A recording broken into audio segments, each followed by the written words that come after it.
Supreme court ने live in relationship को लेकर एक अहम फैसला दिया है। दरअसल लंबे समय तक लिव इन में रहने के बाद महिला अपने साथी पर बलात्कार का आरोप नहीं लगा सकेगी। हाल ही में सुप्रीम कोर्ट ने रेप केस में ये फैसला सुनाया है। खास बात यह है कि दोनों एक दशक से ज्यादा तक साथ रह रहे थे। अदालत ने इसे रिश्ते में खटास आने का मामला करार दिया है।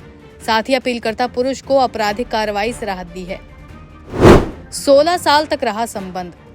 टाइम्स ऑफ इंडिया की रिपोर्ट के मुताबिक शीर्ष न्यायालय का कहना है कि ऐसे हालात में ये स्पष्ट नहीं किया जा सकता कि शारीरिक संबंध सिर्फ शादी के वादे के आधार पर बनाए गए थे। महिला के आरोप थे कि वो आरोपी बैंक अधिकारी के साथ शादी के वादे के आधार पर 16 सालों तक संबंध में रही। याचिका पर जस्टिस विक्रमनाथ और जस्टिस संदीप मेहता की बेंच सुनवाई कर रही थी। कोर्ट ने इस मामले में आगे कहा कि शिकायतकर्ता पेशे से लेक्चरार है। अदालत ने उनकी याचिका स्वीकार नहीं की। रिपोर्ट के मुताबिक कोर्ट का कहना है कि दोनों ही पढ़े लिखे हैं और संबंध सहमति से बने थे, क्योंकि अलग अलग शहरों में रहने के बाद भी दोनों का एक दूसरे के घर आना जाना था। अदालत ने कहा कि ये स्पष्ट तौर पर रिश्तों में खटास आ जाने का मामला है।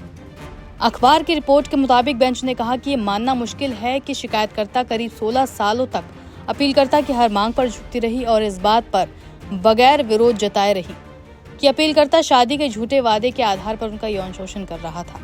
16 सालों का लंबा समय, जिस दौरान दोनों के बीच शारीरिक संबंध बगैर रोक टोक के जारी रहे, इस निष्कर्ष पर पहुंचने के लिए पर्याप्त है कि रिश्तों में कभी भी जबरदस्ती या धोखा देने की बात नहीं थी।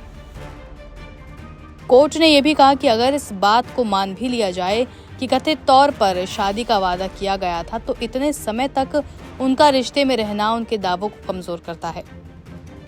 बता दें कि महिला का कहना था कि वो इस गलतफहमी में थी कि आरोपी उससे शादी करेगा, लेकिन 16 साल तक बिना किसी सवाल के संबंध जारी रखना इस दलील को कमजोर बनाता है। कोर्ट ने कहा कि इतने समय तक चुप रहना समझ से परे है। यदि वाकई धोखा हुआ था तो इतने सालों तक रिश्ते क्यों निभाए गए, ये एक बड़ा सवाल है।